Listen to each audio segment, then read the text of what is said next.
Hello everyone, welcome to चिन्ह choice academy. अगर आप एएमयू और जीएमआई का एंट्रेंस का तैयारी कर रहे हैं क्लास 11th के लिए, तो ये बिल्कुल आप सही जगह आए हैं। तो आपको यहाँ पे मिलेगा most important question all the chapter, है ना। ऑल चैप्टर आपको मोस्ट इंपॉर्टेंट क्वेश्चन मिलेगा। जैसे कि आज मैं आपके लिए लेकर आऊँ लाइफ प्रोसेस, जो आपका क्लास 10 का फर्स्ट चैप्टर है। तो इसमें मैं आपको करवाऊँगा 30 क्वेश्चन करवाऊंगा, जो कि आपका मोस्ट इंपॉर्टेंट क्वेश्चन रहेंगे। और इसके साथ साथ मैं सिर्फ क्वेश्चन ही नहीं करवाऊंगा, आपको मैं साथ के साथ डिटेल एक्सप्लेन करूंगा ए टू जेड। जितने आपको ऑप्शन ABCD ऑप्शन होते हैं ना, सबका मैं एक्सप्लेन करूंगा, जिससे कि आपका क्या होगा, कॉन्सेप्ट क्लियर होगा। अगर आपका कॉन्सेप्ट क्लियर होगा तो आप एग्जाम में ईजिली तरीके से आप क्वेश्चन सॉल्व कर सकेंगे। तो इसे आप एज ए क्यूज फॉर्मेट में लेना। सही, सबसे पहले आप वीडियो को पॉज करना, पॉज करने के बाद देन आप सोल्यूशन देखना। तो चलिए फिर देखते हैं। आपको थोड़ा सा आज मैं इंट्रोडक्शन दूंगा कि मैं करवाने वाला क्या हूँ, ठीक है। तो आर यू रेडी? क्या आप तैयार हो, है ना? Are you ready? देखो यहाँ पे 1 मिनट भाई मिट गया। हाँ, आर यू रेडी, है ना? तैयार हो गए भाई। अब तो टाइम आएगा तैयारी करने, अब नहीं करोगे तो कब करोगे। तो देखो, तो आज डे 1 है। डे 1 में आपको मैं क्या करवाने वाला हूँ, लाइव प्रोसेस करवाने वाला हूँ। उसी टाइप से डे 2, डे 3, डे 4 आपको डे 13 तक ये लेक्चर चलेंगे। आपके ये सीरीज़ आपके 13 दिन तक चलेंगे। और 13 दिन में आपका कंप्लीट साइंस, चाहे आपका फिजिक्स हो और या केमिस्ट्री हो या बायो हो, सबका मैं आपको A to Z कॉन्सेप्ट आपको क्लियर करूंगा यहाँ पे। और मैं हर सीजन में, मतलब हर एक डे में आपको कितने क्वेश्चन कराऊंगा, 30 क्वेश्चन कराऊंगा। और 30 क्वेश्चन के साथ साथ मैं इसमें आपको कॉन्सेप्ट भी समझाऊंगा और आपको क्वेश्चन भी समझाऊंगा। और सबसे खास बात, आपका डायग्राम देखना। अभी कि मैं डायग्राम भी लेकर आया हूँ। बच्चों को क्या होता है ना, कुछ समझ में नहीं आते, डायग्राम क्लियर समझ में आते हैं, तो आपको डायग्राम भी दिखाया जाएगा यहाँ पे, ठीक है। तो इसके बाद आपको करना क्या है, तो सबसे पहले आप ये सीरीज देखो। आज बस थोड़ा सा इंट्रोडक्शन रहेगा, 2 मिनट लगेंगे, मुश्किल 2 से 3 मिनट।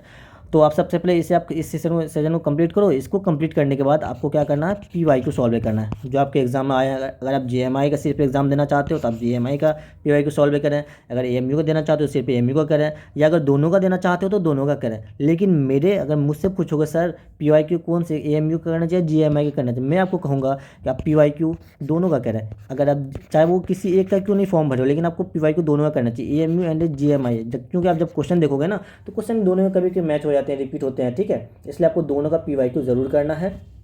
तो ज़्यादा टेंशन नहीं लेना, स्ट्रेस नहीं लेना। आपको सिंपल सा मैं लेक्चर अटेंड करो और PYQ सॉल्व करो। और मैं कुछ दिन के बाद जस्ट, मतलब अगर आप चाहो तो मैं बहुत जल्दी लेकर आऊँगा, नहीं तो आपका ये सेशन कंप्लीट होते ही मैं आपके लिए खुद भी मैं PYQ सीरीज़ लेकर आऊँगा, जिसमें कि मैं आपको 5 से 10 साल का मैं सारा का सारा क्वेश्चन कराऊँ, चाहे वो फिजिक्स से हो, चाहे वो केमिस्ट्री हो, चाहे वो बायो हो। तो मैं यहाँ पर आपको इतना चीज़ यहाँ पर मिलने वाला है। आप मेरे साथ बने रहें, तो आपका जो एग्ज़ाम है, आपके एग्ज़ाम तक मैं आपके साथ हूँ, इवन उसके बाद भी साथ हूँ। आपको मुझसे कॉन्टेक्ट करना है, ठीक है। अगर कुछ प्रश्न पूछना तो आप मुझे पूछ सकते हो। मेरा ID है एक आदिर 374। तो आप मुझे यहाँ पे फॉलो कर सकते हैं। अगर आप कोई भी डाउट हो तो, है ना, कुछ भी डाउट हो आप मुझे यहाँ पूछ सकते हो, कोई दिक्कत नहीं, मुझे फॉलो करके मुझे पूछ सकते हो, ठीक है। तो चलिए फिर आज का देखते हैं। जो पहला क्वेश्चन है लाइव प्रोसेस का, वो क्या है। तो पहला डे है, तो डे फर्स्ट में हम क्या करने वाले हैं, लाइव प्रोसेस करने वाले हैं। तो चलिए फिर स्टार्ट करते हैं। देखिए, पहला क्वेश्चन बहुत ही आसान सा क्वेश्चन है, सिंपल सा क्वेश्चन है। Which of the following is autotrophs, इसमें से कौन सा ऑटोट्रोप्स है, बताइए कौन सा है। देखो यार, आप ईमानदारी से ये काम करना। सबसे पहले आपको क्या करना है, वीडियो को सबसे पहले आप पॉज कर लेना, ठीक है। बस थोड़ा सा इंट्रोडक्शन डाल लो यार आज, क्योंकि भाई पहला लेक्चर है ना, थोड़ा सा तो जानना पड़ेगा कि क्या क्या करना चाहिए हमें। तो सबसे पहले देखो, आपको वीडियो पॉज करो। वीडियो पॉज करने के बाद खुद से ट्राई करेंगे, क्या ना, ऑप्शन ABCD आप खुद से कॉपी ले लो, वहाँ पे लिखो। देन उसके बाद आप वीडियो प्ले करके आप चेक करेंगे कि आपने जो ऑप्शन दिया है और मैंने जो बताया क्या वो मैच किया है नहीं। अगर मैच किया तो बहुत अच्छी बात है, मैच नहीं किया तो कोई दिक्कत की बात नहीं। आप यहाँ मेरा सॉल्यूशन देख लो, है ना, आपके लिए सॉल्यूशन अवेलेबल है। तो चलिए, इतना काम आपको बस करना है मेरे साथ के साथ, बाकी सिलेक्शन की गारंटी मेरी है। अब देखो, ये जो मैं कराऊंगा ना, मोस्ट इंपॉर्टेंट क्वेश्चन है, जो कि आपके जो AMU में GMM में जो भी क्वेश्चन आते हैं, तो इससे बाहर आपको क्वेश्चन आपको देखने को नहीं मिलेगा। चलिए फिर देखते हैं। तो पहला क्वेश्चन है, which of the following is autotrophs. Simple से पूछा ऑटोट्रोप्स। अब देखो, ऑटोट्रोप्स और हेटरोट्रोप्स 2 वर्ड आता है। तो ऑटोट्रोप से क्या होता है, जो कि खुद का अपना जो फूड होता है वो खुद ही बनाता है ना, मेक देयर ऑन फूड, जो खुद से अपना फूड बनाए उसको ऑटोट्रोप कहते हैं।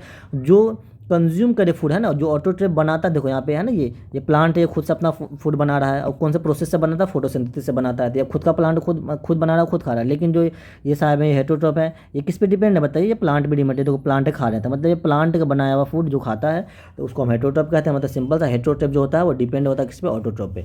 तो ये आपको थोड़ा सा क्लियर होना चाहिए। बाकी क्वेश्चन देखते हैं।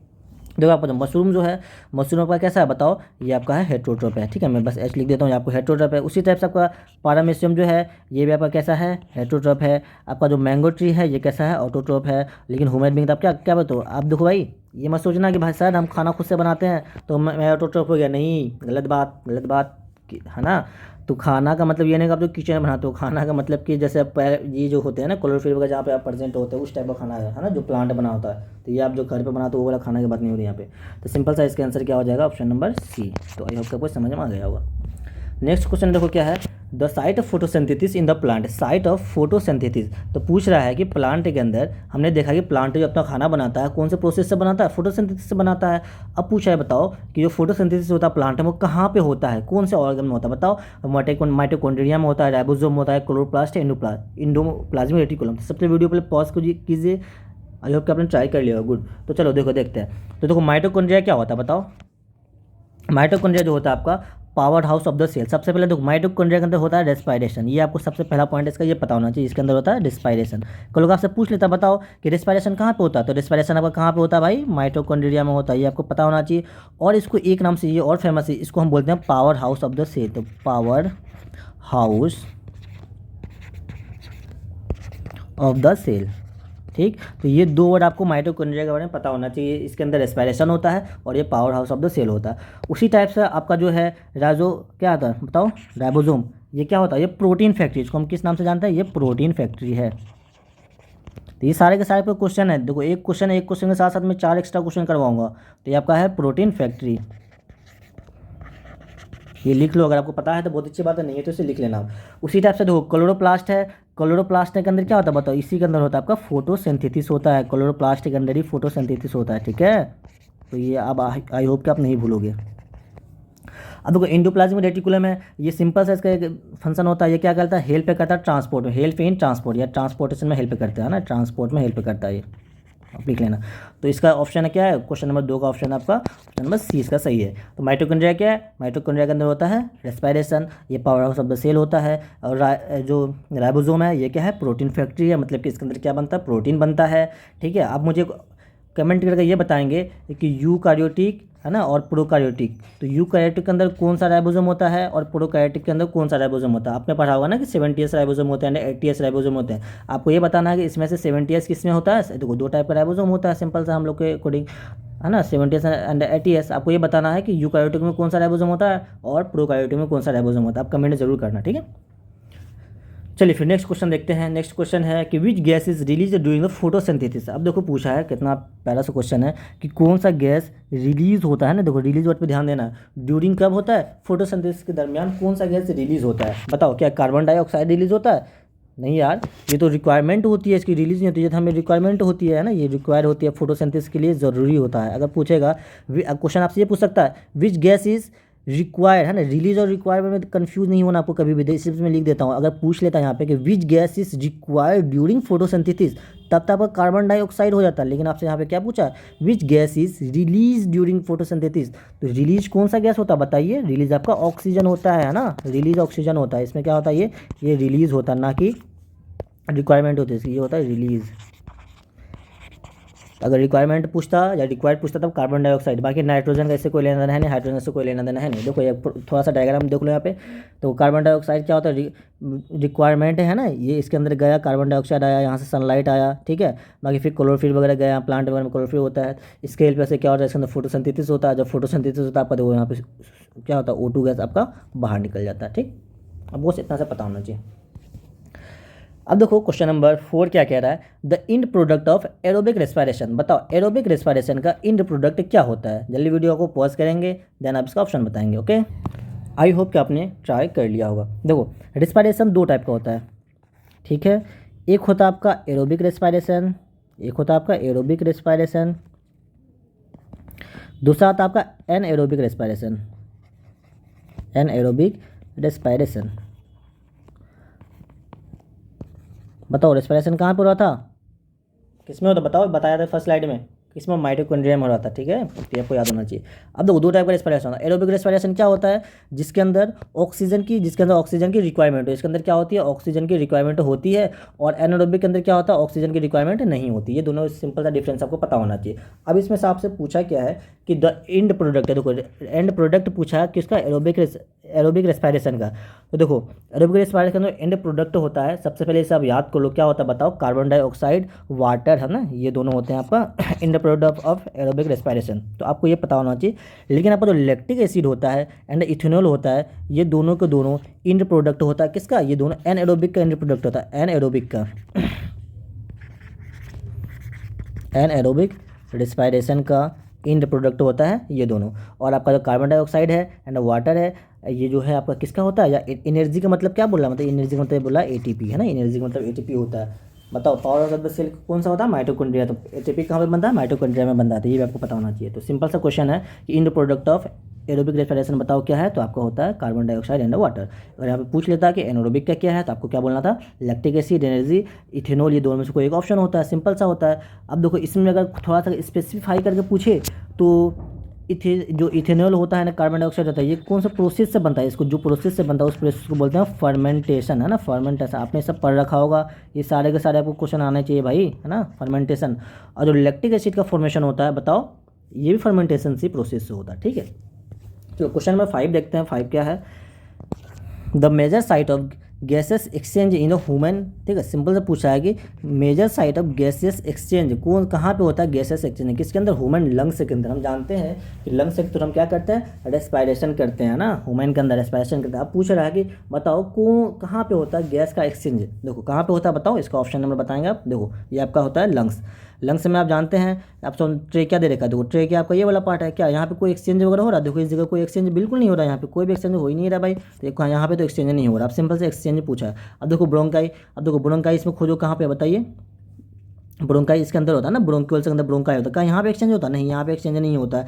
और डायफ्रागम, डायफ्रागम आपका ये वाला पार्ट होता है ना, ये डायफ्रागम पार्ट होता है जो कि लंग्स के नीचे होता है, कि मस्कुलर ऑर्गेन मान लो ऑर्गेन होता है ना, तो इसके अंदर भी कोई आपका एक्सचेंज नहीं होता है। तो आपका जो गैसेस एक्सचेंज होता है वो होता है एल्वुलाई के पास, जो एल्वुलाई होता है ना उस वहाँ पे होता है आपका gases exchange, site of gases exchange, ठीक है। आप देखो 6 क्वेश्चन क्या है कि which blood vessels carries oxygenated blood from, है ना, इस पर भी ध्यान देना। एक तो ऑक्सीजनेटेड वर्ड, एक तो पहले इस पर ध्यान देना है। आप पूछ रहा है कहाँ से कहाँ, from lungs to the heart. देखो आपका ये क्या है, देखो ये लंग्स वाला पोर्शन है और ये आपका हार्ट है ना, ये वाला हार्ट है। तो आपको पूछ रहा है कि लंग्स से हार्ट की तरफ, तो इस वाले को तो भूल जाओ, ठीक है, इस वाले को भूल जाओ। लंग्स से हार्ट की तरफ ये वाला है, तो इसका नाम क्या है बताइए आप, क्या नाम है इसका, बताओ बताओ बताओ क्या है भाई। देखो लंग्स से हार्ट की तरफ कौन सा ये लेकर जा रहा है बताओ, ब्लड वेसल्स कौन सा जा रहा है, पल्मोनरी वेन। तो आपका आंसर क्या हो जाएगा, पल्मोनरी वेन। अब देखो पल्मोनरी आर्टरी जो होता है ये कौन सा ब्लड कैरी करता है बताओ, ये डीऑक्सीजनेटेड ब्लड कैरी करता है, डीऑक्सीजनेटेड, ठीक है। उसी तरह आपका जो वेना कावा होता है, वेना कावा बताओ ये भी कौन सा करता है, ये भी आपका डीऑक्सीजनेटेड ब्लड कैरी करता है, डीऑक्सीजनेटेड ब्लड। ये भी आपको पता होना चाहिए, कुछ भी क्वेश्चन पूछा जा सकता है, ठीक है, इसलिए मैं हर टॉपिक से एक एक क्वेश्चन लेकर मैं सारा यहाँ पे डिस्कस करूँगा। और आयोटा जो होता है ये तो आपका ऑक्सीजनेटेड कैरी करता है ना, ये ऑक्सीजनेटेड ब्लड कैरी करता है, ऐसा नहीं कि ये डीऑक्सीजनेटेड करता है, ये भी आपका ऑक्सीजनेटेड ही कैरी करता है। लेकिन ये कहाँ से कहाँ के लिए करता है बताओ, देखो ये आयोटा है ना, ये करता है from heart to the lungs, इसको फ्रॉम हार्ट टू द आप कहाँ बोल सकते हो, इसे हार्ट टू द टिश्यू बोल सकते हो। तो ये from heart to the tissue अगर पूछता तो आपका ये वाला आंसर है, लेकिन आपसे क्या पूछा है, from lungs to the heart, lungs to the heart अगर पूछेगा तो आपको पल्मोनरी वेन बोलना होगा। उसी टाइप से देखो पल्मोनरी आर्टरी जो होता है ये डीऑक्सीजनेटेड ब्लड तो कैरी कर रहा है ना, पल्मोनरी आर्टरी, लेकिन ये कहाँ से कहाँ कर रहा है, ये हार्ट से लंग्स की तरफ लेकर जा रहा है, ठीक है। तो ये चीज़ पर ध्यान देना है कि कहाँ, एक तो आपको सबसे पहले ध्यान देना है ऑक्सीजनेटेड या डीऑक्सीजनेटेड, सबसे पहले इसमें आइडेंटिफाई करना। अगर आपको ऑक्सीजनेटेड की बात हो रही है तो इन दोनों को आप कट कर देना, ये दोनों तो आपका ऑक्सीजन ब्लड कैरी करता ही नहीं है, कौन सा करता है, पल्मोनरी वेन आयोटा करता है। अब यहाँ पर दूसरा कंडीशन देखो, from heart to the lungs है, कंडीशन दूसरा है कि कहाँ से, लंग्स से हार्ट तक, लंग्स से हार्ट तक कौन सा होता है, पल्मोनरी वेन। तो इस टाइप से आपको क्वेश्चन को सॉल्व भी करना है, ओके। क्वेश्चन नंबर 7 देखो क्या है, बहुत ही प्यारा सा क्वेश्चन है कि in plant water move upward due to, plant के अंदर हम जानते हैं कि जो वाटर होता है वो हमेशा अपवर्ड डायरेक्शन में जाता है ना, यूनि डायरेक्शन में वाटर मूव करता है, लेकिन फूड जो होता है वो ऊपर एंड नीचे हर तरफ ये मूव करता है। तो सिंपल सा पूछा है कि बताओ किसके वजह से आपका जो वाटर मूव करता है अपवर्ड डायरेक्शन में, बताओ किसकी वजह से, बताओ ट्रांसपेरेशन पुल, उसके अंदर ट्रांसपेरेशन एक पुल होता है ना, पुल मतलब वो वाला पुल मत सोच लेना है ना, ट्रांसपेरेशन पुल एक फोर्स लगता है ना, फोर्स उसको ऊपर की तरफ फोर्स लगता है जो उसको वाटर को नीचे से ऊपर की तरफ मूव करता है। तो वो ट्रांसलोकेशन का मतलब क्या बताओ, इसके अंदर ट्रांसलोकेशन है तो मूवमेंट ऑफ फूड है ना, ये होता है movement of food, movement movement of food. अगर मूवमेंट ऑफ फूड की बात आए तो आपको क्या बोलना है, ट्रांसलोकेशन। लेकिन अगर ट्रांसपायरेशन का मतलब क्या होता है, मूवमेंट ऑफ वाटर, है ना, मूवमेंट ऑफ वाटर। अब देखो फूड और वाटर, जो फूड जो होता है ना, ये आपको यूनि डायरेक्शन होता है, मल्टी डायरेक्शन, ये आपका सॉरी ये बाई डायरेक्शन होता है ना, ये बाई डायरेक्शन होता है, ये कहीं पे भी जा सकता है। लेकिन आपका जो वाटर मूव करता है ये हमेशा यूनि डायरेक्शन में मूव करता है, हमेशा ऊपर से नीचे ही जाएगा, है ना, नीचे से ऊपर कभी नहीं आता। ओके, उसी तरह फोटोसिंथेसिस होता है। बताओ फोटोसिंथेसिस में क्या होता है, तो ऑलरेडी अभी डिस्कस, इसके अंदर फूड बनता है, तो इस टॉपिक से इसका कुछ रिलेशन है नहीं। ठीक, तो नेक्स्ट देखते हैं क्वेश्चन नंबर 8 क्या है, विच ऑर्गेन का नाम बताओ जो कि फिल्टर करता है, filter waste from the blood. कौन सा ऑर्गेन है ह्यूमन के अंदर जो कि क्या करता है, हमारे ब्लड को फिल्टर करता है। सिंपल सा है, इसका आंसर बताइए कौन सा होता है, क्या लिवर होता है, या किडनी होता है, या आपका लंग्स है, या हार्ट है, बताइए क्या है आपका आंसर। इसका आंसर है किडनी, है ना, किडनी जो है जो हमारे ब्लड को फिल्टर करता है।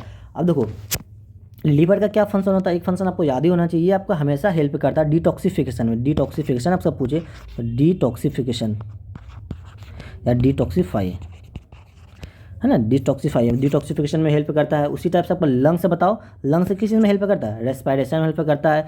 या अगर रिमूव का बात आ जाए तो क्या चीज़ को ये रिमूव करता है, बताओ, ये रिमूव करता है CO2 को, ये रिमूव करने में हेल्प करता है। उसी टाइप से हार्ट है, हार्ट की क्या चीज़ में पंप करता है ब्लड को, है ना, ये फिल्टर नहीं करता, ये ब्लड को पंप करता है, पंप ब्लड, सिंपल सा लिख दो, पंप ब्लड। तो अगर पूछ लेता कि विच ऑर्गेन, जो कि कौन सा ऑर्गेन है जो कि ब्लड को पंप करता है, तो हार्ट हो जाता। पूछता कि बताओ कौन सा ऑर्गेन है जो कि डिटॉक्सिफिकेशन में हेल्प करता है, लिवर हो जाता। अगर ये पूछता बताओ कौन सा ऑर्गेन है जो कि रेस्पिरेशन में हेल्प करता है या रिमूव करता है CO2 वगैरह, लंग्स आ जाता आपसे यहाँ पे। लेकिन क्या पूछा है कि फिल्टर कौन सा करता है, फिल्टर वर्ड आपको ध्यान होना चाहिए। यहाँ पे क्या पूछा गया, फिल्टर, हेल्प इन फिल्टर, है ना, इसको लिख लो, हेल्प इन फिल्टर,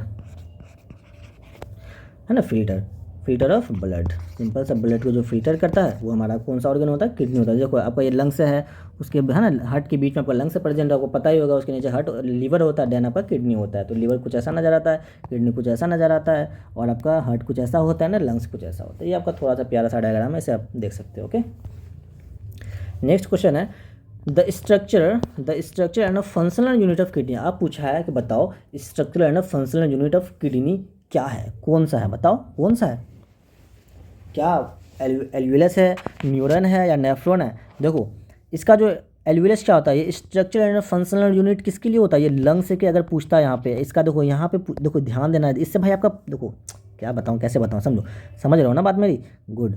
तो देखो सिंपल सा है, आपको यहाँ पे देना कौन से ऑर्गन के बारे में पूछा गया और क्या पूछा गया। अभी आपसे पूछा गया किडनी का स्ट्रक्चर एंड फंक्शनल यूनिट क्या है, तो आपको इसका आंसर क्या हो जाएगा, नेफ्रॉन। अगर आपसे पूछता कि लंग्स का क्या है ना, structure and functional unit of lungs, kidney के बदले अगर यहाँ पर लंग्स दे देता तो आपको हो जाता क्या, एल्वियलस हो जाता या एल्विलाई हो जाता। ओके, अगर सिंपल सा अगर यहाँ पे देता structure and functional unit of क्या, न्यूरॉन, है ना, या आपका नर्वस सिस्टम देता तो आपका क्या होता, न्यूरॉन हो जाता। ठीक, ये तीनों आपको पता होना चाहिए, तीनों किसका किसका स्ट्रक्चर एंड फंक्शनल यूनिट है। तो इस पर आप क्वेश्चन भी लाया हूँ, नेक्स्ट टाइम से बाद में थोड़ा देखेंगे भी। अभी सिंपल सा है कि किडनी का बताओ स्ट्रक्चर एंड फंक्शनल यूनिट क्या है, आपका नेफ्रॉन होता है। ओके, तो आई होप कि आपको समझ में आ रहा होगा। अगर आपको वीडियो अच्छा लग रहा हो यार तो इससे अपने दोस्तों से ज़रूर शेयर करना और सब्सक्राइब करना अगर फर्स्ट टाइम आए हो, ताकि आपको नोटिफिकेशन मिलता रहे, क्योंकि मैं आपके लिए इसके बाद मैं आपको PYQ करवाने वाला हूँ। ठीक है, तो PYQ मैं आपको फुल्ली डिटेल एनालाइज करवाऊंगा और मैं आपको सारा चीज़ वहाँ पर बताऊँगा। भाई देखो क्वेश्चन रिपीट होते हैं, इसलिए PYQ आपको करनी चाहिए। तो इसके बाद भी अगर आपको कुछ चाहिए होगा तो मैं मुझे आप कमेंट करना है, सर मुझे इस टॉपिक पर मुझे लेक्चर बना कर दो, तो मैं उस टॉपिक पर आपके लिए लेक्चर लेकर आऊँगा। मुझे बस कमेंट करना है सर मुझे ये ज़रूरत है, तो आप मुझे ज़रूर बताना, ठीक, और मैं आपके ले आऊँगा, है ना भाई, कोई दिक्कत नहीं है, पढ़ते रहो बस। तो क्वेश्चन नंबर 10 है the main organ of the photosynthesis in plant. आप बताओ कि फोटोसिंथेसिस के लिए प्लांट के अंदर कौन सा मेन ऑर्गन है। फोटोसिंथेसिस कहाँ पे होता है, रूट में होता है, नहीं। कहाँ पे होता है बताओ, क्या स्टेम में होता है, नहीं। कहाँ पे होता है, फ्लावर में होता है, नहीं। तो ये हमेशा किस में होता है, लीफ के अंदर होता है। लीफ के अंदर होता है ना, कोई लीफ के अंदर ही प्रेजेंट आपका क्लोरोप्लास्ट, उसके अंदर होता है आपका फोटोसिंथेसिस। देखो है ना, लीफ के अंदर होता है। ये सारे प्रोसेस कहाँ पे हो रहे हैं, लीफ पे हो रहे हैं। ये फूल वगैरह तो भाई प्यारा सा नज़र आ रहा है आपका, रूट तो यहाँ स्टेम में तो कुछ नहीं, सिंपल सा किस पे होता है, आपके लीफ पे होता है। ओके, क्वेश्चन नंबर 11 देखो क्या है कि which process does not occur in plant. अब इसमें पूछ रहा है कि प्लांट के अंदर कौन सा प्रोसेस नहीं होता है। रेस्पिरेशन होता है, बिल्कुल बताओ, रेस्पिरेशन कहाँ पे हो रहा था, कहाँ पे होता है बताओ, माइटोकॉन्ड्रिया में। उसी तरह ट्रांसपायरेशन होता है, बिल्कुल होता है। एक्सक्रेशन होता है, बिल्कुल होता है। लेकिन इसके अंदर कोई डाइजेशन वगैरह का प्रोसेस नहीं होता, तो इसका ऑप्शन नंबर हो जाएगा D। आपको ये याद होना चाहिए। ओके, क्वेश्चन नंबर 12 देखो क्या है कि विच component of blood carries oxygen. Blood का कौन सा कंपोनेंट है जो कि ऑक्सीजन कैरी करता है। देखो ब्लड कंपोनेंट है, ब्लड अगर पूछे तो ब्लड के अंदर क्या क्या होता है प्रेजेंट बताओ। देखो थोड़ा सा मैं आपको देखो यहाँ भी मतलब क्वेश्चन करवा रहा हूँ, इस वजह से मैं ज़्यादा कुछ डिस्कस नहीं कर रहा हूँ। अगर कभी लेक्चर लेने की जरूरत हो तो ज़रूर मैं करूँगा सारी चीज़। तो ब्लड के अंदर आता है प्लाज्मा, है ना, प्लाज्मा। और प्लाज्मा कितना परसेंट होता है बताओ, 55% होता है प्लाज्मा। और होता है ब्लड सेल, है ना, ब्लड सेल या ब्लड कंपोनेंट कुछ भी बोल सकते हो, ब्लड सेल जो कि कितना परसेंट होता है 45% है। फिर ब्लड सेल के अंदर आता है आपका क्या क्या आता है बताओ, RBC, WBC, प्लेटिलेट, है ना, प्लेटिलेट। तो RBC को दूसरा नाम किस नाम से जानते हैं, एरिथ्रोसाइट, है ना, उसका ल्यूकोसाइट अंदर थ्रोम्बोसाइट। तो आपको दूसरा नाम ही पता होना चाहिए, इसको बोलते हैं RBC को एरिथ्रोसाइट, है ना, ल्यूकोसाइट एंड थ्रोम्बोसाइट। तो इसमें से सिंपल से पूछा गया इसमें से ब्लड का कौन सा कंपोनेंट है। कंपोनेंट मतलब ये आया था, इसको क्या प्लाज्मा कट कर दो, तो कंपोनेंट है ही नहीं। तो पूछा गया अब इन तीनों में हमको देखना है, RBC, WBC, प्लेटलेट, ये तीनों कंपोनेंट होते हैं। इसमें बताना है कि कौन सा जो कि ऑक्सीजन को कैरी करता है। बताओ WBC करता है, बिल्कुल नहीं। देखो फिर WBC भी कितने टाइप के होते हैं बताओ, ये आपको कमेंट में बताना है। WBC आपके कितने टाइप के होते हैं, ग्रेनुलोसाइट होते हैं, तो वो सब थोड़ा सा आपको याद करके जाना है। तो बताओ इसमें से कौन सा होता है, RBC जो होता है उसके वो हमारा ऑक्सीजन को कैरी करता है। क्यों कैरी करता है, क्योंकि इसके पास क्या प्रेजेंट होता है, हीमोग्लोबिन प्रेजेंट होता है। और हीमोग्लोबिन हेल्प करता है ऑक्सीजन को कैरी करने में, ना। ये आपका देखो RBC का फिगर है, RBC के अंदर प्रेजेंट होता है क्या, हीमोग्लोबिन प्रेजेंट होता है। और ये इसके अंदर एक हीम वाला पार्ट होता है जो कि ऑक्सीजन को कैरी करता है, ऑक्सीजन को कैरी करने में हेल्प करता है। देख रहे हो यहाँ पर डायग्राम है ना, ये आपका RBC है, RBC के अंदर क्या हीमोग्लोबिन है। और हीमोग्लोबिन देखो कहाँ इस बीच में प्रेजेंट होता है। और इसे जब अगर इसे आप माइक्रोस्कोप में देखो होता है एक हीम पार्ट होता है, और वो हीम वाला पार्ट क्या करता है, ऑक्सीजन को कैरी करता है। ठीक है, तो आपको इतना सभी ये भी थोड़ा सा पता होना चाहिए, है ना। आई होप कि आपको पता ही होगा, बट मैं फिर भी आपका भाई हूँ, समझा रहा हूँ, कोई दिक्कत समझते चलो। क्वेश्चन नंबर 13 है the valve that prevent back flow blood into the left atrium. तो कौन सा वाल्व होता है जो कि सिंपल सा पूछा है, लेफ्ट एट्रियम में कौन सा वाल्व है बताओ, लेफ्ट एट्रियम में कौन सा वाल्व होता है बताओ। बाइकस्पिड वाल्व होता है। तो बाइकस्पिड को दूसरा वाल्व हम क्या जानते हैं, मिट्रल वाल्व, है ना, मिट्रल वाल्व बोल दो या उसको बाइकस्पिड बोल दो। अगर यहाँ पे लेफ्ट नहीं पूछता, अगर यहाँ पे पूछ लेता बताओ राइट, तो देखो राइट साइड में कौन सा होता प्रेजेंट बताओ। अगर राइट का बात आ जाता तो राइट आपका राइट में कौन सा प्रेजेंट होता बताइए, ट्राइकस्पिड वाल्व। ओके, और सेमिनल वाल्व जो होता है ये आपको यहाँ पे नीचे प्रेजेंट होता है, नीचे जो प्रेजेंट होता है वो आपका सेमिनल वाल्व होता है। तो आपको यहाँ पे ये सब चीज़ पे ध्यान देना होता है कि आपका यहाँ पे लेफ्ट पूछा है कि राइट पूछा है, ये सब चीज़ पे बहुत ज़्यादा आपको ध्यान देना होगा। तो आपको सिंपल सा हार्ट का ये है ना, एक छोटा देखो मैं सिंपल सा एक डायग्राम बना के देता हूँ, क्या याद करोगे, है ना, ये आपका हार्ट है। ओके, हाँ, तो ये आपका क्या है, हार्ट है। ठीक, तो हार्ट है तो इसमें आप क्या है, तो यहाँ पे एक वल्व यहाँ पे प्रेजेंट होता है, और दूसरा वल्व यहाँ पे प्रेजेंट होता है, और यहाँ पे भी वल्व प्रेजेंट होते हैं। मतलब टोटल इसमें 4 वल्व प्रेजेंट होते हैं। अब देखो यहाँ पे लेफ्ट साइड यानी राइट साइड आपको डिसाइड करना होता है, सिंपल सा है। तो आप देखो ये वाला आपका कौन सा साइड है बताओ, लेफ्ट साइड, ये कौन सा है, राइट साइड। और ऊपर वाले चैम्बर को हम क्या बोलते हैं बताओ, ऊपर वाले चैम्बर को बोलते हैं एट्रियम, और नीचे वाले को क्या बोलते हैं, वेना कावा। क्या, वेना कावा, वेंट्रिकल, है ना, मैंने कहा नहीं बोलना है। तो ये होता है एट्रियम, ये होता है वेंट्रिकल। तो एट्रियम, एट्रिया बोलो, एट्रियम बोला है ना। तो एट्रियम के अंदर देखो ये जो यहाँ पे एट्रियम एंड ये देखो ये आपका कौन सा, लेफ्ट एट्रियम। लेफ्ट एट्रियम के पास कौन सा प्रेजेंट हो बताओ, यहाँ पे बाइकस्पिड वाल्व प्रेजेंट होता है। उसी टाइप से राइट एट्रियम के पास कौन सा वाल्व प्रेजेंट हो बताओ, ट्राइकस्पिड वाल्व प्रेजेंट होता है।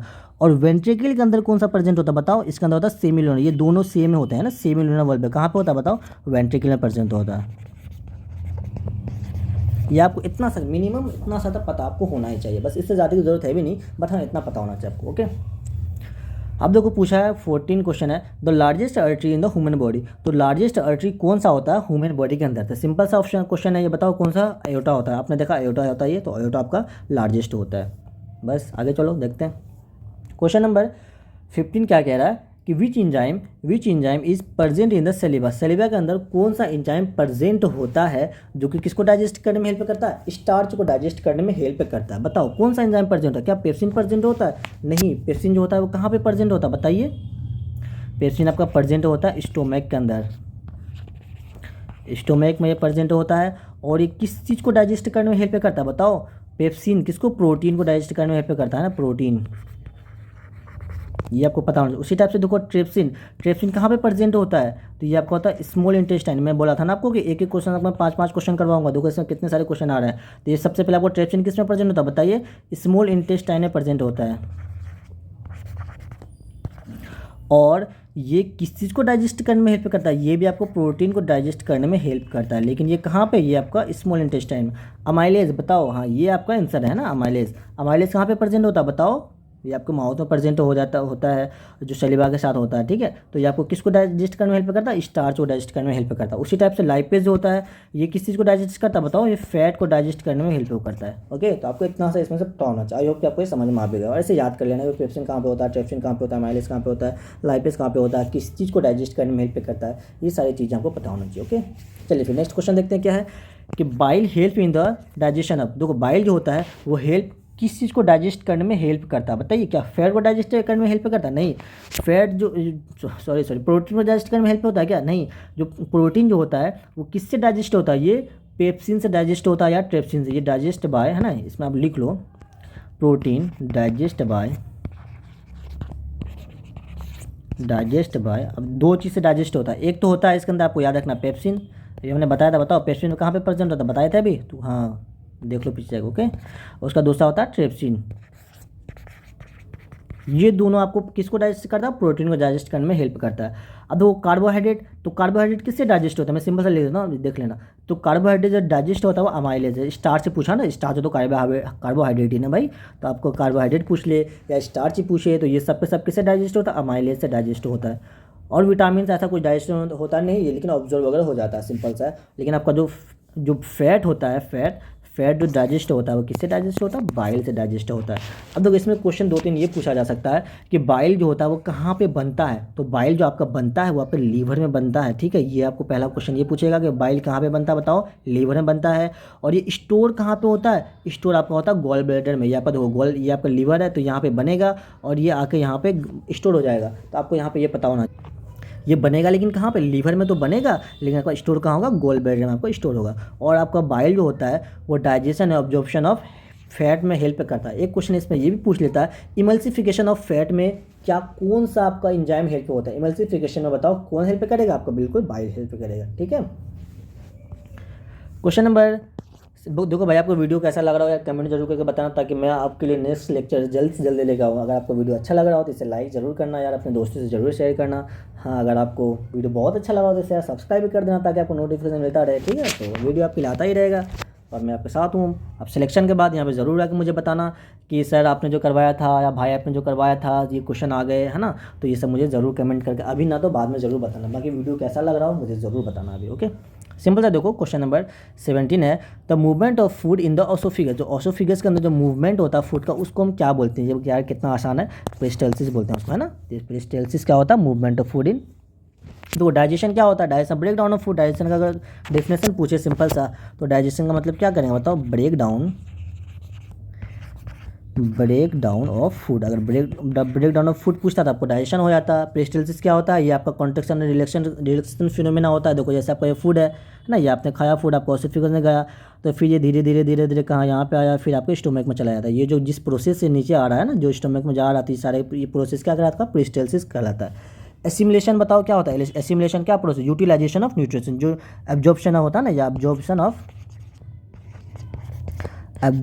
Of nutrients. अगर ये जो प्रोसेस अगर पूछता बताओ एब्जॉर्प्शन ऑफ न्यूट्रिएंट्स को क्या बोलते हैं, तो ये आपका होता है एसिमिलेशन, है ना, न्यूट्रिएंट्स। उसी तरह एब्जॉर्प्शन क्या होता है? एब्जॉर्प्शन न्यूट्रिशन अपटेक, सिंपल सा है, इसमें तो कुछ है ही नहीं, ये तो ऑब्जर्वेशन खुद ही बता रहा है। या इसको यूटिलाइजेशन बोल दो, है ना, ये सब यूटिलाइजेशन भी बोल सकते हैं एब्जॉर्प्शन के बदले में। तो ज़्यादा बेस्ट आपका क्या होगा? यूटिलाइजेशन, है ना, बेस्ट आपका होगा यूटिलाइजेशन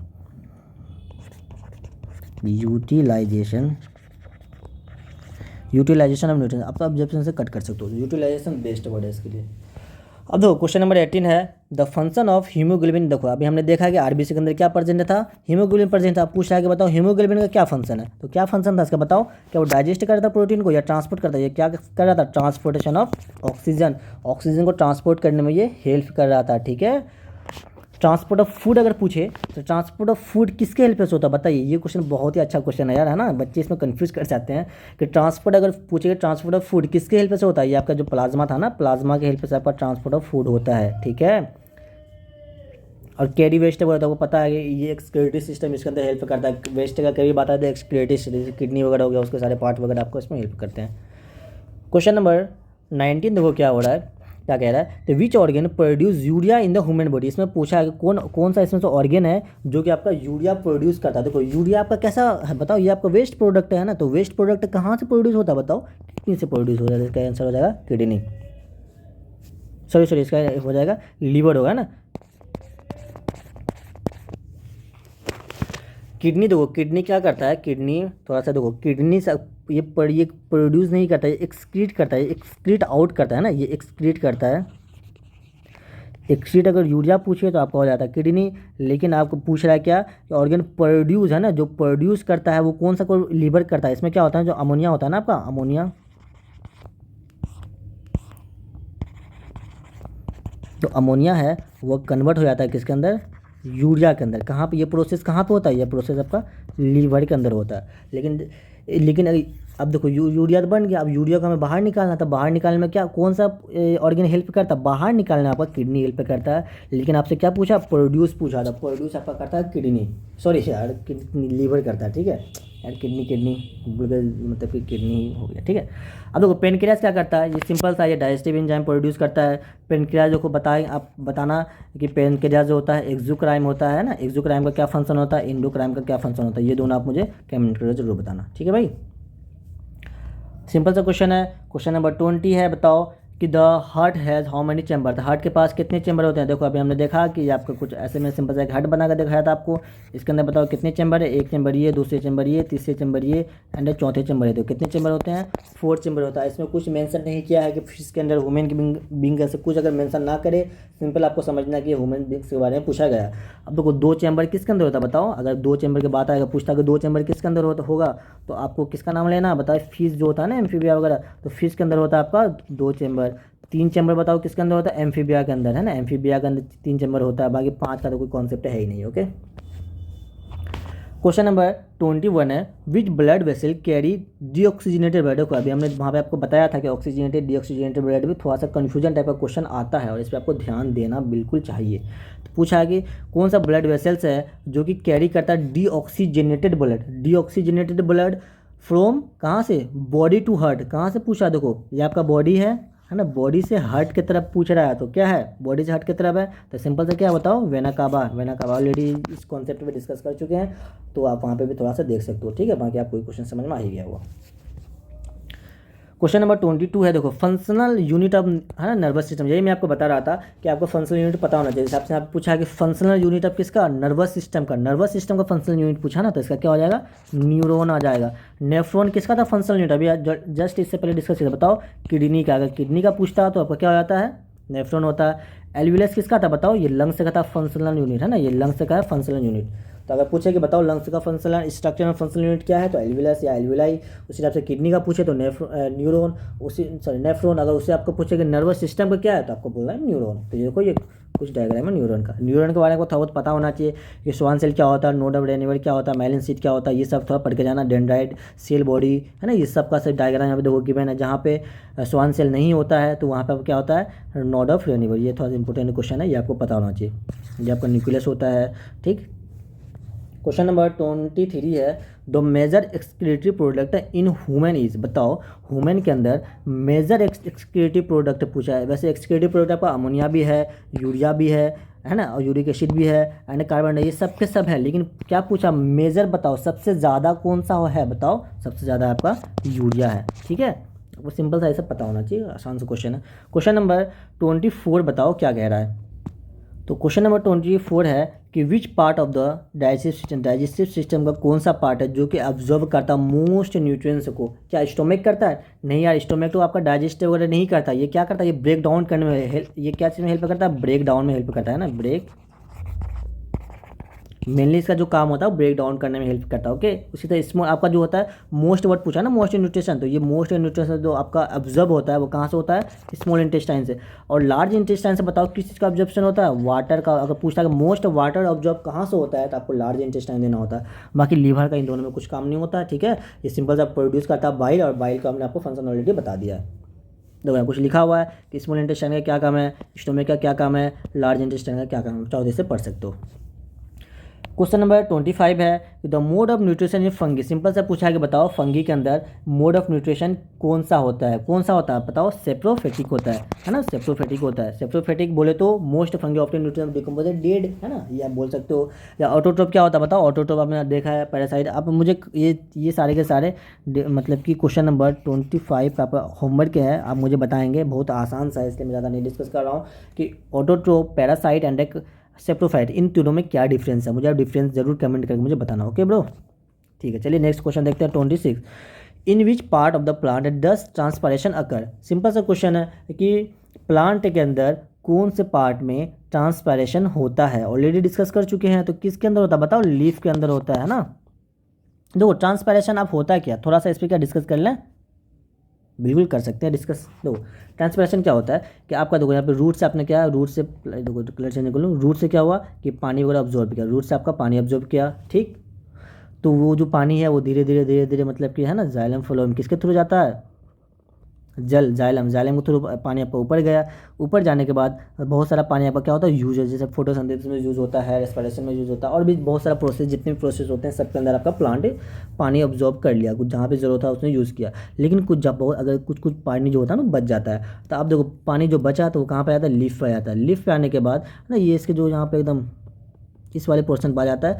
यहाँ से जब आपका सनलाइट इस पर पड़ता है तो ये क्या होता है, ये वेपर बन के क्या होता है, ये बाहर निकलने लगता है। जब ये वेपर बनकर बाहर निकलने लगा तो इसी प्रोसेस को हम क्या बोलते हैं, ट्रांसपायरेशन, है ना। अनयूज्ड वाटर, देखो क्या लिखा हो, unused water evaporate from the leaf surface. Leaf surface से जो अनयूज जो वाटर आपका यूज़ नहीं हुआ है, अगर वो बाहर निकलने स्टार्ट कर जाए, किस फॉर्म में, वेपर के फॉर्म में निकलता है, ड्रॉप के फॉर्म में नहीं, तो वेपर के फॉर्म में जो बाहर निकलना स्टार्ट हो जाए तो उसको हम ट्रांसपायरेशन कहते हैं। ओके, तो क्वेश्चन नंबर 27 है which blood component help in clotting. बहुत ही प्यारा सा क्वेश्चन है कि बताओ क्लोटिंग में कौन सा हमारा ब्लड कंपोनेंट हेल्प करता है, कौन सा करता है बताओ। आरबीसी करता नहीं है। आरबीसी का क्या फंक्शन बताया, देखो एक बार मैं फिर से लिख देता हूँ। तो आरबीसी का फंक्शन होता है ये कैरी करता है किसको, ऑक्सीजन को। ये कैरी करता है ऑक्सीजन को, ये कैरी ऑक्सीजन। डब्ल्यूबीसी का क्या फंक्शन होता है बताइए, है ना। डब्ल्यूबीसी का तो बात नहीं है, डब्ल्यूबीसी का थोड़ा चर्चा कर लिया जाए तो ये है कि ये हेल्प करता है किसमें, इम्यून सिस्टम को बिल्डअप करने में हेल्प करता है। इसका फंक्शन किस में होता है, इम्यून सिस्टम में, है ना। इम्यून सिस्टम, अगर आपका इम्यून सिस्टम की बात आए तो आपको क्या लगाना है, बिल्कुल डब्ल्यूबीसी लगा सकते हो। हमने प्लाज्मा अभी देखा, प्लाज्मा किस चीज़ में हेल्प करता है बताओ। प्लाज्मा आपको फूड को ट्रांसपोर्ट करने में हेल्प करता है। Transport in food, help in food, food transport लिख सकते हो, फूड ट्रांसपोर्ट। उसी टाइप से आपका जो प्लेटिलेट है, तो प्लेटिलेट आपका हेल्प करता है किसमें, क्लोटिंग में। क्लोटिंग में कौन सा आपका ब्लड कंपोनेंट हेल्प करता है बताइए, प्लेटिलेट। प्लेटिलेट को दूसरे किस नाम से जाते हैं, थ्रोम्बोसाइट। तो आपको ये भी पता होना चाहिए दूसरा क्या नाम है प्लेटिलेट का, थ्रोम्बोसाइट। ओके, क्वेश्चन नंबर 28 बताओ क्या है, the main function of the large intestine, है ना। मेन फंक्शन पूछा है किसका, लार्ज इंटेस्टाइन। ऑलरेडी अभी मैंने डिस्कस किया क्या होता है इसका, ऑब्जर्व करता है किसको, वाटर को ऑब्जर्व करता है। तो न्यूट्रिएंट्स ऑब्जर्व कहाँ से होता है, ऑब्जर्व न्यूट्रिएंट्स बताओ कहाँ से होता है, ये आपका स्मॉल इंटेस्टाइन से होता है। देखो भाई नहीं भूलना यार प्लीज़, है ना। तो स्मॉल इंटेस्टाइन होता है। और डाइजेस्ट, प्रोटीन का डाइजेस्ट कहाँ पर, डाइजेशन कहाँ पर होता है बताइए, कहाँ पर होता है भाई। मेनली जो डाइजेस्ट होता है आपका स्टोमैक में होता है, या तो आपका स्मॉल इंटेस्टाइन में होता है। ये दोनों जगह इसका डाइजेस्ट होता है किसका, प्रोटीन का। स्मॉल, अरे यार स्मॉल स्मॉल लिख दो, स्मॉल इंटेस्टाइन, यहाँ भी कर दो स्मॉल इंटेस्टाइन। अब ब्रेक डाउन ऑफ फैट बताओ, ब्रेक डाउन ऑफ फैट कहाँ पे हो रहा था बताइए बताइए बताइए। ये भी होता है तो स्मॉल इंटेस्टाइन में होता है ना, स्मॉल इंटेस्टाइन में होता है। और किसके हेल्प से होता है ब्रेक डाउन ऑफ फैट बताओ, स्मॉल इंटेस्टाइन में हो रहा है लेकिन किसके हेल्प से, बाइल के हेल्प से। और बाइल कहाँ से रिलीज हो रहा था बताओ, ये आपका लीवर से रिलीज हो रहा था। ओके, और स्टोर कहाँ पे होता है, गॉल ब्लैडर में। इससे इतने सारे क्वेश्चन पूछे जा सकते हैं। सिंपल से पूछा है कि मेन फंक्शन किसका बताओ, लार्ज इंटेस्टाइन का क्या होता है बताओ, वाटर ऑब्जर्व। पूछता है कि बताओ मेन फंक्शन स्मॉल इंटेस्टाइन, तो ये ऑब्जर्व करता है न्यूट्रिशन। बताओ कि डाइजेशन प्रोटीन को कहाँ कहाँ पे कौन कौन से ऑर्गेन में होता है, तो ये स्टोमक में होता है और स्मॉल इंटेस्टाइन में होता है। और ज़्यादा कहाँ पे होता है, स्मॉल इंटेस्टाइन। उसी टाइप से पूछेगा कि ब्रेक डाउन ऑफ फैट कहाँ पे होता है, तो ये सिर्फ और सिर्फ स्मॉल इंटेस्टाइन में होता है। किसके हेल्प से होता है बताओ, बाइल के हेल्प से होता है। और बाइल कहाँ से रिलीज होता है बताओ, लीवर से रिलीज होता है। और बाइल स्टोर कहाँ पे होता है बताओ, गॉल ब्लैडर में स्टोर होता है। सिंपल सा, ठीक है। आई होप कि आपको मज़ा आ रहा होगा यार, है ना। मज़ा आ रहा तो यार चैनल को सब्सक्राइब जरूर करना यार, है ना। चलो क्वेश्चन नंबर 29 देखें क्या है कि in plant which tissue transfer food यार, बहुत प्यारा सा अच्छा सा क्वेश्चन है। फूड को कौन सा, इसमें तो इसको कैम्बियम ये सब हटा दो, जाइलम एंड फ्लोएम की बात होती है। जाइलम है ना जल, जल जल जल से आप याद कर लो वाटर है, जो आपका वाटर को जो ट्रांसपोर्ट करने में हेल्प करता है वो आपका होता है जाइलम। जाइलम जल, जल है ना, जल, जल को क्या बोलते हैं वाटर में, जो जाइलम से कुछ जल वाला आवाज़ आ रहा है ना, जल जल, जल मतलब पानी है ना, पानी मतलब वाटर। उसी आपका फूड जो होता है, फूड किसी में हेल्प करता है, फ्लोएम, मतलब पी से फ्लोएम, पी एफ कुछ ऐसा है ना, एफ देखो अगर एफ ऐसा लिखो तो पी आ रहा है इसके अंदर, तो ये आपको कन्फ्यूजन वाला टर्म है, इसलिए मैं आपको बता रहा हूँ थोड़े अच्छे से। तो ये फूड पूछा था क्या हो गया आपका फ्लोएम, अगर यहाँ पे वाटर पूछता तो क्या होता है जाइलम, है ना, जल से जल, जल से जल, जल से वाटर।